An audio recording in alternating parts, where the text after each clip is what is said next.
잠언 15장 5절에서 10절까지입니다. 아비의 훈계를 업신여기는 자는 미련한 자요 경계를 받는 자는 슬기를 얻을 자니라. 의인의 집에는 많은 보물이 있어도 악인의 소득은 고통이 되느니라. 지혜로운 자의 입술은 지식을 전파하여도 미련한 자의 마음은 정함이 없느니라. 악인의 제사는 여호와께서 미워하셔도 정직한 자의 기도는 그가 기뻐하시니라. 악인의 길은 여호와께서 미워하셔도 공의를 따라가는 자는 그가 사랑하시느니라. 도를 배반하는 자는 엄한 징계를 받을 것이요 견책을 싫어하는 자는 죽을 것이니라. 제목은 훈계를 받고 공의를 따름. 훈계를 받고 공의를 따름 제목입니다. 그 9절에 공의를 따라가라 그랬는데 훈계를 받고 공의를 따름. 여기 5절에 보면은 훈계를 업신여기지 마라 그랬습니다. 훈계, 아비의 훈계 업신여기면 미련한 자고 그 경계를 잘 받는 자는 슬기를 얻는다 그랬습니다. 이 지혜롭고 또 슬기로운 것이 뭔가 훈계를 잘 받는 겁니다. 훈계를 잘 받는 것인데 이 훈계가 또한 뭔가 여기 훈계 먼저는 하나님의 말씀이 훈계입니다. 하나님의 말씀 성경 말씀은 교훈과 책망과 우리를 교훈하고 책망하는 겁니다. 책망과 바르게 함과 의로 우리를 교육한다. 그랬으니 하나님의 말씀, 성경 말씀이 또 훈계인 겁니다. 그래서 우리가 성경 말씀으로 훈계를 잘 받으면 그만큼 하나님의 사람으로 온전하게 되고 선한 일을 위하여 준비되는 선한 일을 행할 능력을 갖추는 또 그러한 자가 됩니다. 그래서 아무리 우리가 세상에서 공부 많이 한다고 해서 잘 되는 것도 아니고 또 무슨 인생의 경험을 많이 쌓는다고 해서 그걸로써 또 성공하는 길로 반드시 걸어가는 것도 아닌 겁니다. 하나님의 말씀으로 우리가 훈계를 잘 받는 것, 그것이 참으로 지혜로운 또 올바른 길로 나아가게 되는 방법인 겁니다. 그래서 하나님의 말씀이 훈계인 것이고 또 한 가지는 여기 아까 5절에 아비의 훈계다 했는데 아비의 훈계, 이 부모의 권면이 또 우리에게는 훈계가 되는 겁니다. 부모의 권면. 우리 앞에 잠언 4장에서도 그 아비의 훈계를 업신여기지 마라. 부모의 훈계를 잘 받는 것이 지혜로운 것이다. 그랬는데 이 육신의 부모를 가리키는 것이기도 하고 또 한편으로 부모는 뭐가 됐든 나보다 더 오래 살고 나보다 경험이 더 많은 자가 부모인 겁니다. 우리가 다 누군가의 자녀인데 우리의 부모, 나의 부모, 나보다 훨씬 더 인생의 경험이 있고 훨씬 더 또 신앙적으로도 또 경험이 많은 그러한 자가 부모인 겁니다. 그러니 그러한 자의 권면과 이 훈계를 잘 듣고 따라가면 이 올바른 길로 갈 수 있고 또 성공하는 길로 갈 수 있는 겁니다. 이럴 때에는 이렇게 하면 잘 되더라. 이미 겪어봤기 때문에 아는 겁니다. 이럴 때에는 또 이렇게 하는 것이 믿는 생활에 유익이 되더라. 나는 모르지만 이미 겪어본 자는 알기 때문에 그러한 가운데서 나오는 권면과 또 충고가 있는데 그것을 잘 받는 그러한 자가 역시 성공하는 길로 잘 되는 길로 갈 수 있는 겁니다. 그러니 먼저 겪어본 그러한 실패나 성공의 경험에서부터 나오는 그러한 훈계를 또 잘 받는 것, 그것이 슬기롭고 지혜로운 겁니다. 특별히 부모의 훈계, 우리가 훈계다 하면 이 귀에 듣기 싫고 잘 듣기 싫은 것이 이 훈계하는 겁니다. 나를 사랑해주는 말만 듣기 좋아하고 또 훈계하는 말은 왠지 듣기 좀 싫은 그런 것이 사람의 보통의 모습이에요.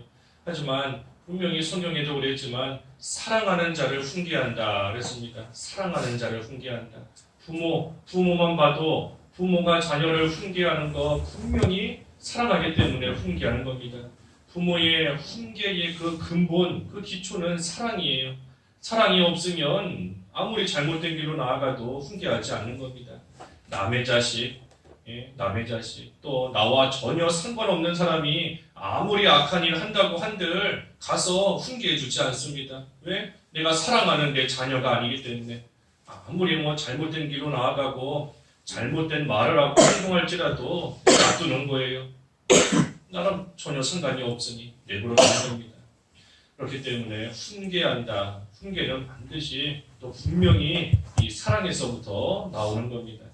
그러니 우리가 듣기 싫다 할지라도 분명히 나를 사랑하기 때문에 훈계하는 것이다 하는 것을 생각하면서 우리가 그것을 잘 받을 때 또 그것을 잘 따라갈 때에 그만큼 슬기로운 겁니다. 아비의 훈계를 업신 여기는 자는 미련한 자다 그랬어요. 미련한 자다. 하지만 경계를 받는 자는 슬기를 얻는다. 6절은 의인의 집에는 많은 보물이 있어도 악인의 소득은 고통이 되느니라. 이 의인에게는 많은 보물이 있다. 하나님께서 이 좋은 것을 주시는 겁니다. 보물과 같이 좋은 것을 하나님이 주세요. 그래서 물질이든 건강이든 일이 형통하게 되는 것이든 그것도 하나님께서 하나님의 뜻이면 의인에게 얼마든지 주실 수 있는 것이고 또 때로는 하나님께서 가난하게 하시고 병들게도 하시고 어려움도 겪게 하시는 여러 가지 일들을 또 하나님이 주시는데 뭐가 됐든지 의인에게는 하나님께서 반드시 좋은 것만 주시는 겁니다. 하나님이 주시는 것 중에 좋지 않은 것이 하나도 없어요. 그러니 우리가 깨닫지 못할 뿐이지 하나님께서는 분명히 의인에게 보물과 같은 좋은 것들을 베풀어 주시고 또 주시는 하나님이신 겁니다. 그러니 내가 그것을 깨달을 때까지 계속해서 연단하고 계속해서 연습하고 훈련해야 되는 겁니다. 하나님께서 나에게 이러한 것을 주시지만 하나님께서 의인에게는 분명히 좋은 것을 주신다 그랬다. 하나님께서 반드시 유익되는 것을 주신다. 하나님의 사랑은 결코 끊어지지 않는다. 우리가 그것을 머리로 알지만 실제로 어려운 일을 당했을 때에는 그것이 우리의 삶을 통해 나오고 우리의 입을 통해 고백이 되도록 우리가 계속해서 훈련을 받고 또 연단을 받고 연습을 하며 나아가야 되는 겁니다. 그래서 의인에게는 하나님께서 주시는 모든 것이 다 좋은 겁니다. 반드시 좋은 거예요. 하지만 악인의 소득은 고통이 된다.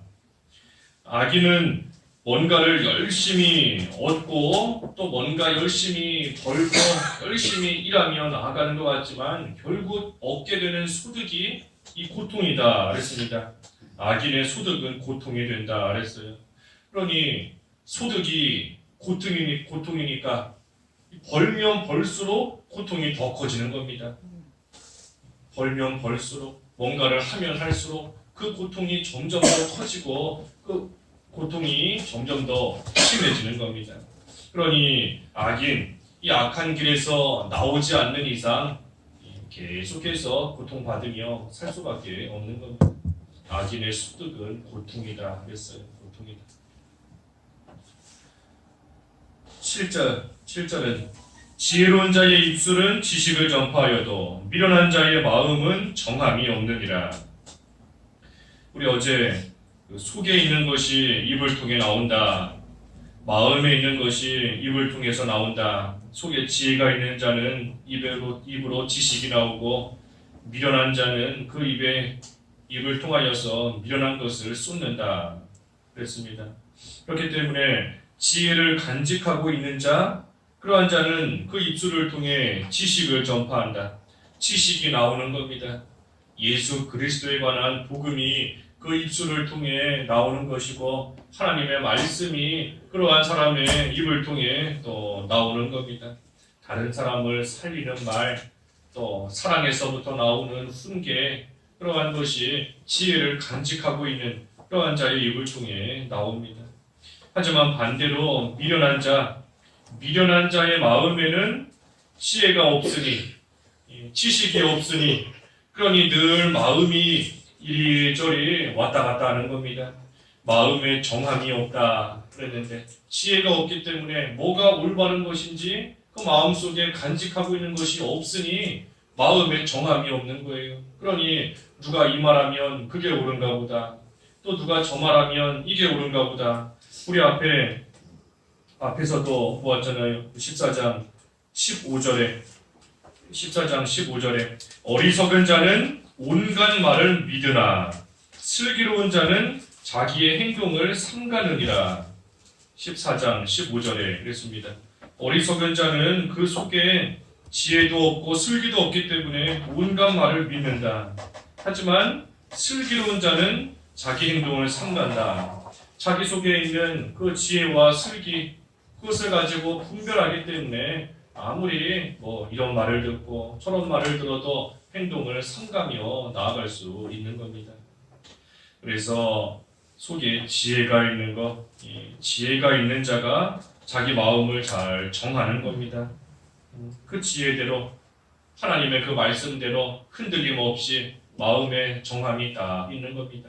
그러니 아무리 요동하게 만드는 그러한 일들을 만날지라도 육신적인 어려움을 만나서 나를 자꾸만 믿음에서 떠나게 만드는 그러한 일들을 당하게 될지라도 내 마음속에 지혜가 있으니 내 마음속에 하나님의 말씀을 간직하고 있으니 그 말씀으로 인하여서 흔들리지 않고 계속해서 굳건히 서는 겁니다. 지혜로운 자의 입술이 지식을 전파한다 그랬습니다. 전파한다. 우리가 우리 속에 지혜를 가지고 우리 마음에 정함이 있어야 남에게도 지혜의 말을 전해줄 수 있는 겁니다. 나도 마음을 정하지 못했는데 다른 사람에게 어찌 지혜의 말 전해줄 수 있겠어요? 나도 내 마음속에 뭐가 올바른 건지 뭐가 잘못된 건지 모르는데 다른 사람에게 잘 살아라, 올바르게 살아라, 올바른 길로 걸어가라 말해줄 수 없는 겁니다.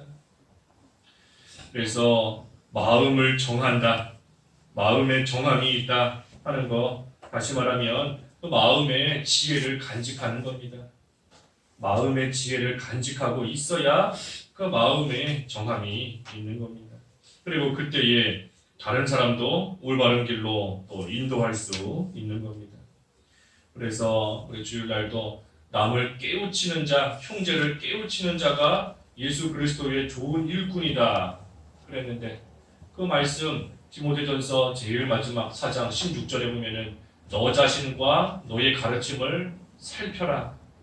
너를 살피고 너의 가르침을 항상 살펴라 그랬습니다. 살펴라. 내 자신을 살펴봐야 돼요. 내 속에 지혜가 간직되어 있는지 내 속에 지식이 있는지 그것을 잘 살피고 그 일을 계속 할 때에 그때에 내 말, 내 입을 통하여 나오는 그 말을 듣는 자들을 온전히 구원 가운데로 인도할 수 있는 겁니다. 그래서 마음의 지혜를 간직하는 것이 마음의 정함이 있는 것이고 또 그러한 자의 입술을 통해서 그 간직하고 있는 지혜, 지식이 전파되는 겁니다. 8절에는 악인의 제사는 여호와께서 미워하셔도 정직한 자의 기도는 그가 기뻐하시느니라. 악인의 제사 여호와께서 미워하신다 그랬습니다. 악인의 제사는 미워하신다. 하나님 앞에 제사한다고 해서 하나님이 다 받는 게 아니라는 겁니다. 하나님 앞에 오늘날 예배한다고 해서 하나님이 다 기뻐 받으시는 예배가 아니에요. 선한 자의 제사, 선한 자의 예배를 하나님이 기뻐 받으시는 것이지 악한 자는 아무리 제사한다 할지라도 하나님이 기뻐 받으시지 않는 겁니다. 악인의 제사가 뭔가 우리가 악인의 제사가 안 돼야 되는데 악인의 제사 말 그대로 먼저는 죄 지으면서 하나님 앞에 제사하는 겁니다.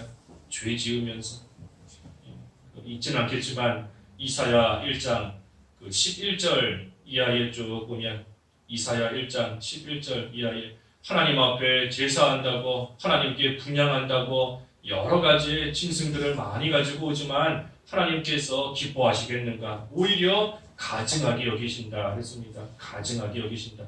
너희 죄가 주홍빛같이 붉은데도 하나님 앞에 회개하지는 않으면서 그러면서 하나님 앞에 제사한다고 짐승들 잔뜩 가져오고 재물 잔뜩 가져와서 아무리 제사해도 하나님께서 오히려 가증하게 여기신다 그랬습니다. 그러니 우리가 죄 지으면서 회개하지 않으면서 여전히 죄 가운데 있으면서 그러면서 하나님께 제사하며 또 오늘날 예배하는 것, 그것이 악인의 제사, 하나님이 미워하시는 겁니다. 그리고 또 악인의 제사가 뭔가, 또 한 가지는 이 형제와 화목하지 않으면서 제사하는 것. 형제와 화목하지 않으면서, 형제와 화목하지 못한 채로 하나님께 제사하는 것, 그 하나님이 기뻐하시지 않는 겁니다. 이것도 읽지는 않겠지만 마태복음 5장 23절, 24절에 보면 마태복음 5장 23절과 24절에 내가 하나님께 예물을 바치려다가 내 형제와 화목하지 못한 것이 생각나면 다 내려놓고 먼저 가서 형제와 화목하고 난 후에 그 후에 와서 예물을 드려라 그랬습니다. 그러니 우리가 다른 형제 화목하지 못하면서 뭔가 불화하면서 그러면서 하나님께 제사하고 또 하나님께 오늘날 예배하겠다. 또 하나님이 기뻐하시지 않는 겁니다. 또 우리 자신에게도 기쁨이 없어요. 다른 사람과 뭔가 화목하지 못한데 속에 미움이 들어있는데 그런데 하나님 앞에 나와서 무슨 기도가 되고 또 무슨 말씀을 들을 때에 돌이키는 또 깨닫게 되는 그런 게 뭐가 얼마나 있겠어요. 속에 미움이 있고 그거 해결하지 못하고 회개하지 못하고 있는데 그러니 하나님도 기뻐하시지 않을 뿐더러 우리 자신에게도 기쁨이 있을 수 없는 겁니다. 그래서 악인의 제사, 죄를 지으면서 제사하는 것, 또 형제와 화목하지 못하면서 제사하는 것 하나님이 기뻐하시지 않는다. 하지만 정직한 자의 기도는 기뻐하신다 그랬습니다. 정직한 자의 기도 기뻐하신다. 정직한 겁니다. 정직. 하나님 앞에서 늘 깨끗한 모습으로 말로만 하나님 섬기고 말로만 하나님 사랑하는 것이 아니라 정직하게 행위로도 행동으로도 하나님을 사랑하고 또 어디서나 누가 보든지 안 보든지 정직하게 하나님을 섬기고 사랑하고 또 정직하게 형제와 화평을 이루는 그러한 자의 기도 하나님께서 기뻐하신다. 9절에는 악인의 길은 여호와께서 미워하셔도 공의를 따라가는 자는 그가 사랑하시느니라. 악인의 길은 미워하신다 그랬습니다. 하나님이 미워하시는 길인데 그 길 걸어가면 잘 될 수가 없어요. 마지막 10절에도 도를 배반하는 자는 엄한 징계를 받을 것이요 견책을 싫어하는 자는 죽을 것이니라. 악인의 길, 도를 배반하고 나아가는 것, 또 그때 하나님께서 올바른 길로 돌이키도록 훈계하시고 견책하시는데 그것을 싫어하면서 끝까지 나아가는 그러한 자, 엄한 징계를 받고 엄한 징계 가운데서도 돌이키지 않고 끝까지 나아가면 죽을 것이다. 죽을 것이다. 그랬습니다. 하나님 앞에서 하지만 반대로 옳은 길, 공의를 따라가는 자는 하나님이 사랑하신다. 그랬습니다. 사랑하신다. 아무리 힘들고 어려워도 하나님을 따라가려고 애쓰는 거 하나님이 분명히 아세요. 우리 어제 하나님이 감찰하신다 그랬지 않습니까? 감찰하신다. 아무리 속상한 일이 있고 아무리 억울하고 아무리 힘들어도 그래도 끝까지 공의를 따라가려고 하나님을 따라가려고 애쓰는 그러한 자 하나님께서 분명히 감찰하시고 하나님이 분명히 아시고 갚아주시는 겁니다. 그러니 그러한 자는 하나님께서 사랑하신다 그랬습니다. 사랑하신다. 그래서 우리가 하나님의 사랑을 받는 그러한 공의를 따라가는 그러한 모습으로서 우리가 끝까지 살아가야 됩니다. 그리고 그러지 못할 때 하나님께서 역시 우리를 그래도 끝까지 사랑하시기 때문에 하나님이 훈계하시고 견책하시는데 우리가 그 훈계 가운데 하나님의 또한 징계를 받을 때에 우리가 돌이키고 다시 공의를 따르는 길로 오면 또 하나님의 사랑 가운데 형통한 길로 나아가는 것이지만 그렇지 못하고 하나님의 훈계와 징계를 무시하고 계속해서 악한 길로 나아가고 그러면서 아무리 하나님께 예배한다, 아무리 하나님께 기도한다, 하나님 기뻐하시지 않는 겁니다. 오히려 그러한 자 죽을 것이다. 그랬으니 우리에게 주시는 또 하나님의 경고이고 하나님의 훈계인 줄 알고 우리가 훈계를 잘 받고 공의를 따라가는 그러한 생활이 되어야 되겠습니다. 기도하겠습니다.